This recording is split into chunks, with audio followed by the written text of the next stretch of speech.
রাতে যখন আমি বাথরুমে যাই, আমার 6 বছরের ভাই, আমার ছোট একটা ভাই, ও বাইরে দাঁড়িয়ে ছিল। ওকে তখন সেখানকার জওয়ান বন্দুক বের করে, গুলি বের করে বলে, দেখ এটা চিনিস, এটা চিনস, তোর বাপরে মাইরা ফেলেছে, তোরে এটা দিয়ে মারবো। আপনি শুধু একবার চিন্তা করে দেখেন, একটা 6 বছরের ছোট একটা বাচ্চা। আমি তখন বাথরুম থেকে তাড়াহুড়ো করে আমরা বের হয়ে আমরা আবার সেলে চলে যাই। 36 ঘন্টা আমরা এভাবে করেছিলাম। তারা বলে, তার তোদেরকে আজকে খাইতে দিব না, আমরা আজকে ফিল্ড মেসে রান্না করবো, আজকে খাবো, তোরা দেখবি। নিরপরাধ, নিরীহ, নিরীহ নিরপরাধ নিরস্ত্র আমাদের বাবারা ছিল, আমরা ছিলাম। সাকিব ভাই আপনাদের কাছে প্রশ্নটা দিয়ে গেছে, আমিও সেই প্রশ্নটাই দিয়ে যাব। আমরা আই উইটনেস টেস্টিমনি দিচ্ছি, আমরা এর কাছে শুনছি, ওর কাছে শুনছি, অমুক বলছে, ইন্ডিয়ান আসছিল, এই ইউনিফর্ম পরা ছিল, কিচ্ছু না। ইন্ডিয়া পড়াতে পারে, শেখ হাসিনা অর্ডার দিতে পারে, এক্সিকিউট কারা করছিল সেখানে? আর যারা এই ধরনের কথা, যারা এই ধরনের উগ্রতা উল্লাস করছিল, তাদের মোটিভেশনটা কি ছিল? যারা আজকে বাবাকে বুকে জড়িয়ে ধরতে পারছে 7 বছর পরে, তারা কিভাবে ভিকটিম হয়? আমার বাবাকে 32 জনের একটা গণকবরে খুঁজে পাওয়া গিয়েছিল 2 দিন পরে, তার মৃত্যুর 2 দিন পর। আমার বাবার মুখে আমি পানি দিতে পারি না।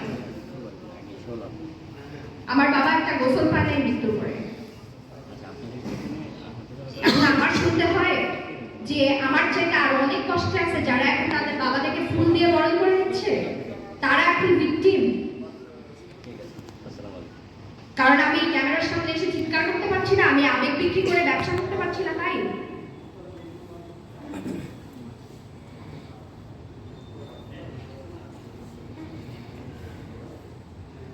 আমি অনেক সময় নিয়ে দিলাম। আমি সাধারণত এত বেশি সময় নিয়ে কথা বলি না কখনো। আমি শুধু একটা কথা বলবো, লাশগুলো যখন বের হচ্ছিল, ম্যানহোল থেকে পাওয়া যাচ্ছিল, বুড়িগঙ্গায় ভেসে আসতেছিল, আমার বাবার লাশ কখনো পাওয়া যায়নি। আমার বাবার লাশ যখন পাওয়া যায় 32 জনের একটা বড় গণকবরে, তার আগ পর্যন্ত বিডিআরের যে গেটটা, তার সামনে আমি একটা 2 লিটারের বোতল ছিল আমার কাছে। ওখানে যারা সাংবাদিক ছিল, মানবাধিকার কর্মী যারা ছিল, তাদের থেকে আমি বোতলের মুখা নিয়ে এইটুকু করে পানি নিচ্ছিলাম সবার কাছ থেকে। আমি বলছিলাম যে, আঙ্কেল 2 দিন ধরে আমার বাবা মনে হয় কোথাও আটকা, তিনি মনে হয় কোনো কিছু খান নাই, তিনি মনে হয় পানি খান নাই। এবং এটাই আমার কাছে সহ্য করার মতন একটা ব্যাপার ছিল না, যে আমার বাবা পানি না খেয়ে কোথাও আমার মতোই হয়তো আটকা আছে। কারণ আমি ভিতরে আঙ্কেলদেরকে দেখছিলাম, ওনাদেরকে অনেক মারধর করা হয়েছে, অনেক নির্যাতন করা হয়েছে, ভয়াবহ নির্যাতন করা হয়েছে। এবং that was the worst case scenario আমার চিন্তার মধ্যে, যে আমার বাবার সাথে হয়তো এরকম কিছু একটা হচ্ছে। আমি পানি ভিক্ষা চাচ্ছিলাম সবার কাছে আমার বাবাকে পানি দেওয়ার জন্য। এর চাইতে খারাপ পরিণতি আমার চিন্তার মধ্যেও ছিল না। গত 16 বছর ধরে আমি বুকে এই পাথর বেঁধে আমি চলছি, যে ব্যস্ততা ছিল আমার বাবার সাথে শেষ, আমি বসে ভাতটাও খাইতে পারিনি। আমার বাবাকে মেরে একটা মাথায় গুলি করে রাস্তায় সন্ধ্যা পর্যন্ত রাস্তার মধ্যে ফেলে রাখা হয়েছিল, এবং তারপর তাকে গণকবরে স্তূপ করে ফেলে তার উপর দিয়ে মাটি দিয়ে দেওয়া হয়েছিল। সে যে হাসপাতালে কাজ করতো সেই হাসপাতালের পিছনে। এটাই আমার শেষ স্মৃতি। আমার বাবার শেষ স্মৃতি হচ্ছে আমার বাবাকে একটা ড্রয়ারের থেকে বের করে আমাকে দেখানো হয়েছে, যেখানে আমার বাবার মুখ বিকৃত হয়ে আছে। আমার 14 বছর বয়সে আমার বাবার শেষ স্মৃতি, আমার বাবার সাথে আমার শেষ স্মৃতি হচ্ছে এটা। ধন্যবাদ। পেয়েছি কিছু। আর যখন আমি হসপিটালে, তখন fascist Hasina was prime minister, সে ভিজিট করছিল। যারা ওই দিন অফিসার্স ফ্যামিলি, শহীদ ফ্যামিলি অ্যান্ড সার্ভাইভ ফ্যামিলি, যে কি অত্যাচার হয়েছে, এক একটা নমুনা দিচ্ছি আমি। সিভিলিয়ান ডক্টর আমজাদ, ওই অফিসার্স কোয়ার্টারে উনি থাকেন।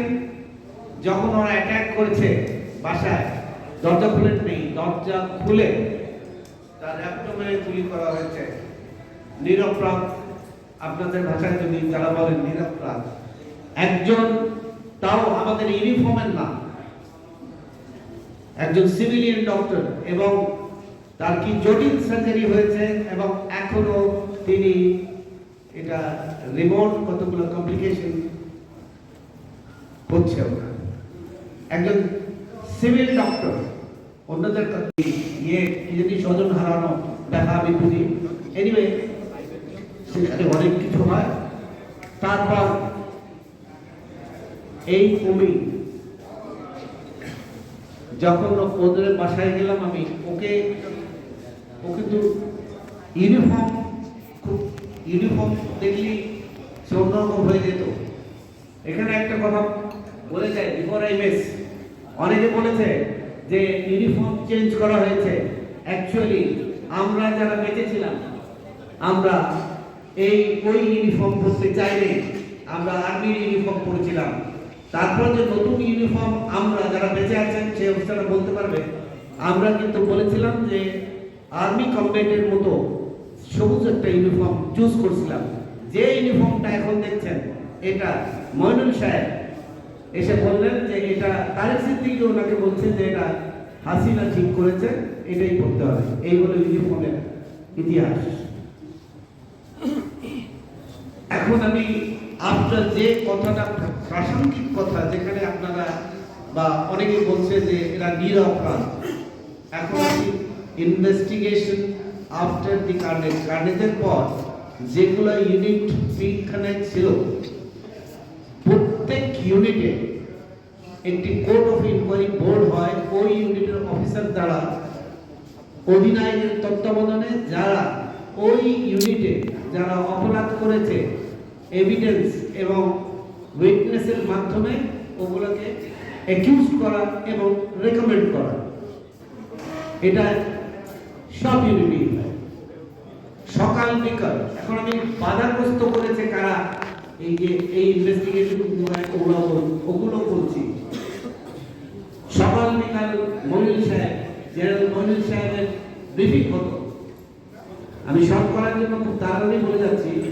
ওখানে প্রথমে যখন একটা আছে আমার ইউনিট থেকে 256 জন, পুরো ইউনিট থেকে 400 জন, তো উনি বলছেন এক ইউনিটের অধিনায়ককে 400 জন হবে না, কমাও 150 কমিয়ে দাও, 200 কমিয়ে দাও। তো ওই অফিসার আবার বলছে আচ্ছা ঠিক আছে স্যার। এখানে আমি বলি গার্ডের পরবর্তী নতুন অফিসাররা পোস্টিং হয়েছে, তারা ওই প্রেশারকে নিতে পারে না।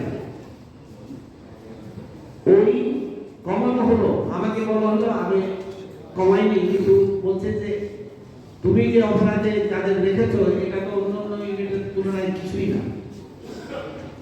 তারপর হলো আপনারা জানেন বিডিআর যে কোর্ট, এটার বিচার হলো শেষ দিকে 2009-এর শেষ দিকে হাসিনা সরকার করতে কিছু সিভিল লয়ার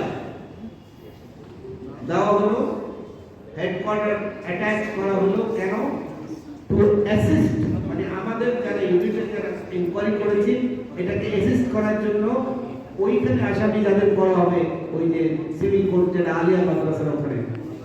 কিন্তু এরা এই জন্য আসেনি, আসছিল যাদের অ্যাকিউজ ওনারা শুধু বলতো কমাতে হবে। এবং তখন এমনও ঘটনা ঘটেছে ওনারা এই লিস্টটা নিয়ে বাইরে যে ওই অ্যাকিউজড যারা মিডিয়ার সদস্য ছিল তাদের পরিবার বর্গের কাছ থেকে টাকা চেয়ে আমাদের অনেককে বাধ্য করেছে, বাধ্য মানে বলছে এগুলো বাদ দিতে হবে। তার মানে আরো কমানো হয়েছে। যাদের আলিয়া মাদ্রাসায় বিচার করা হয়েছে তাহলে আপনারা ভালো করে বুঝতে পারেন যে কাদের বিচার করা হয়েছে, যাদের আপনারা বলছেন নির্দোষ নির্দোষ কি বলেছেন। আরে অনেক তো অপরাধ করেছে তাদের বিচারে আসি করতে দেওয়া হয়নি, বাধা দেওয়া হয়েছে। এখন আমি আরেকটা কথা আসি, ব্রিগেডিয়ার জেনারেল হাসান নাসির প্রথম যে কমিশন হয়েছিল 2009 সালে, উনি আপনারা জানেন নোট অফ ডিসেন্ট দিয়েছিলেন, এগ্রি করে নাই। ওই কমিশনের ফাইন্ডিং এন্ড রেকমেন্ডেশনের সাথে উনি একটা ভালো কমেন্টেবল জব করেছিলেন, এটা আমরা অ্যাপ্রিশিয়েট করি। এবং তার পরিবর্তে ব্রিগেডিয়ার জেনারেল রফিক ওনাকে দেওয়া হয়, উনি সাইন করে দিয়েছিলেন এবং পরবর্তীতে মেজর জেনারেল হয়েছেন, তারপর ডিজি হয়েছেন, আর এখন উনি রেড ক্রিসেন্ট সোসাইটির চেয়ারম্যান। এখন কথা হলো যে ব্রিগেডিয়ার জেনারেল নাসির, যেটা তদন্ত হয়েছে ইউনিট লেভেলে, গ্রাউন্ড লেভেলে যারা ওই সময় ভিতরে ছিল, সেই তদন্ত অনুযায়ী বিভিন্নভাবে বাধাগ্রস্ত হওয়ার পর কার জেনারেল মহিদুল, ব্রিগেডিয়ার আজিজ এরা বাধা দিয়ে এবং করে কমাইছে। তারপর আবার আসলো একদল হাসিনা কর্তৃক মনোনীত কিছু লয়ার, তারা আরো কমিয়ে দিল। তারপর যারা জেলে গেলেন, এরা কোনভাবে কিভাবে এরা নিরপরাধ হলেন, এরা নিরীহ হলেন। এবং দুঃখের বিষয় যে কথা সাকিব বলেছে যে আমাদের যে রবি রহমান একজন ডেন্টিস্ট, সে শহীদ হয়েছে, তার ছেলে এই ছাত্রদের আন্দোলনে গুলি খেয়েছে। এখন কথা হলো যে ব্রিগেডিয়ার জেনারেল নাসির কি করে ওই ওদের যে আত্মীয় স্বজন যারা কনভিক্টেড জেলে, কি করে এই স্টেটমেন্ট দিলেন যে এর মধ্যে কিছু নিরীহ আছে অনেকে। এই স্টেটমেন্টটা সম্পূর্ণভাবে ভুল, মিথ্যা। আর দুঃখের বিষয়, উনি বিভিন্ন ইউটিউব চ্যানেলে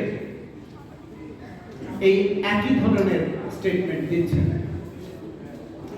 ভাই আসেন। আরেকটা কথা, যে অনেক কথা শুনতে পাচ্ছি, কেউ বলে ছিল, আচ্ছা যে বলেছে কিন্তু এক্সিকিউট, যেটা উনি বলেছে, এক্সিকিউট কে করেছে? এই বর্বরতা কতখানি? আমি আমার সেই আর্মি হেডকোয়ার্টার যে ইয়েতে বলেছিলাম যে আমি 71 দেখেছি, তখন আমি ম্যাট্রিক পাস করেছি। এই যে বর্বরতা শুধু মারেনি, লাশের উপর বেয়োনেট চার্জ করেছে, চোখের মধ্যে বেয়োনেট চার্জ করেছে, কাঁধে করেছে। ওরা কিন্তু চিনত না। জিজ্ঞেস করো, আমি কিন্তু নিজে মামুনকে যারা হত্যা করেছে, মেজর মামুন, কেন মেরেছো? চেনো ওনাকে? চেনে না। কোনদিন খারাপ ব্যবহার করেছে? না, করেনি। কোন দিন খারাপ বলা হচ্ছে যে একটা ন্যারেটিভের কথা, যে শুধুমাত্র শেখ হাসিনা আর ইন্ডিয়ায় বসে এটা করিয়েছে, তারা করাতে পারে, হতে পারে তারা করিয়েছে, সেটা কমিশনকে বের করতে দেন। হতেই পারে তারা করেছে, আমরা যথেষ্ট এভিডেন্স আছে আমাদের, কিন্তু এটা করেছে কারা, তাদেরকে আপনারা বের করে নেবেন, এটা কি সম্ভব? যার কারণে আমি একে একে প্রথমে শহীদ পরিবার এবং পরবর্তীতে সেনা অফিসার যারা বেঁচে ফিরে এসছে তাদেরকে আমি ডাকবো, এবং কেউ বিচারের দাবি করবে না। আপনাদের সেই জাজমেন্ট যে আপনারা বিচারের দাবি করবেন কিনা, আপনারা বিচার চাইবেন কিনা, তারা শুধু বলবে যে সেদিন আসলে তাদের সাথে কি হয়েছে। শুধুমাত্র শোনে, ন্যারেটিভ চেঞ্জ করা এটা কোনো মুখের কথা না। এত বড় প্রজেক্ট, বড় হত্যা হওয়ার পরে ন্যারেটিভ চেঞ্জ করে ফেলবেন, সেটা আমরা বেঁচে থাকতে মেনে নেব না। আমি প্রথমে অনুরোধ করব তৎকালীন ঢাকা সেক্টর কমান্ডার কর্নেল মুজিবের স্ত্রী নেরিন ফেরদৌস